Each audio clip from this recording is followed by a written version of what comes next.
Hi guys, nandito kami ngayon sa Baliwag dahil kami ay uuwi ng probinsya. Para sa kaalaman pala ng lahat, sa hindi pa nakakaalam, si Raimundo ay taga Pampanga, Lourdes, Candaba, Pampanga. So kami ngayon ay bibiyahe para dumalaw sa kanya mga parents o aking mga bianan. So ayan.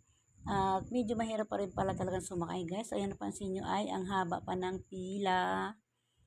Oh, wish ko lang ay hindi na masyadong gabihin kasi alas 4 na guys. So ayan, si Raimundo ay bumili nga muna ng donuts para pasalubong. Siyempre hindi kompleto ang pagdalaw pag walang pasalubong. At praise God nga ay nakasakay na nga kami. At eto bumibiyahe na nga ng mapayapa. At wish ko lang ay hindi naman po matraffic. So ayan. So, nakarating na kami guys. Dito kami sa bahay ng kanyang kapatid. Ayan ang aking bilas na si Jackie Hernal. Ay, at ang kanyang pamangkin ay apo ni Raimundo. Ayan. At ang kanyang kapatid na pangalawa. Pangalawa ba? Ay, pangalawa si Kuya Emil, ano?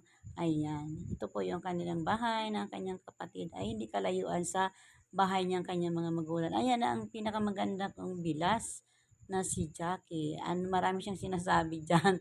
Si Jackie po talaga guys ay isang masiyahin at madaldal. Charing.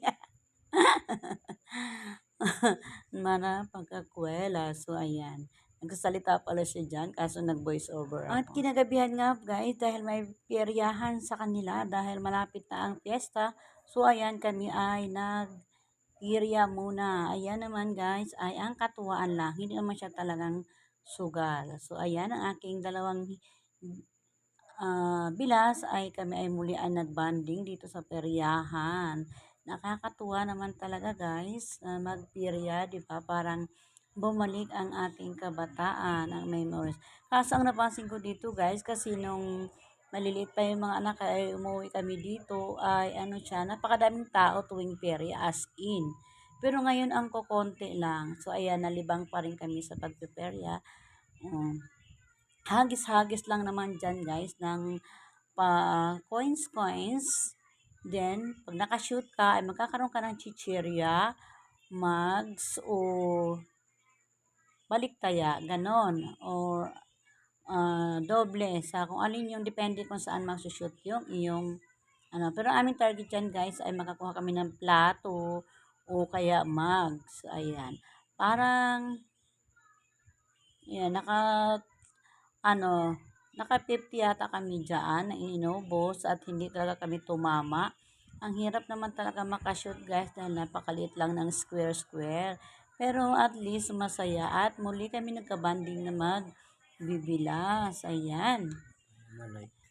Ayan, nakaputi si Ate Lisa ay asawa ng pangalawang kapatid ni Raimundo at yung naka-black naman ay asawa ng kanyang bunsong kapatid. So, ayan, dito po ito ulit sa Lourdes, Candaba, Pampanga. So, ayan si Raimundo, nag-enjoy naman siya sa barrel. Hindi naman siya nakakatama. So, ayan, ayan, di ba?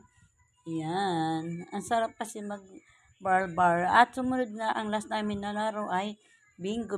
Ayan, kasama ko yung ang kagandahan ng dito sa peryahan guys ay tapat mismo ng kanilang bahay. As in, tapat na tapat lang talaga. Pwede nga hindi ka bumaba at mag-video ka na lang sa taas ng kanilang terrace eh. Ayun. So, dito nga ay nag-bingo kami for the first time in my life nakapag-bingo.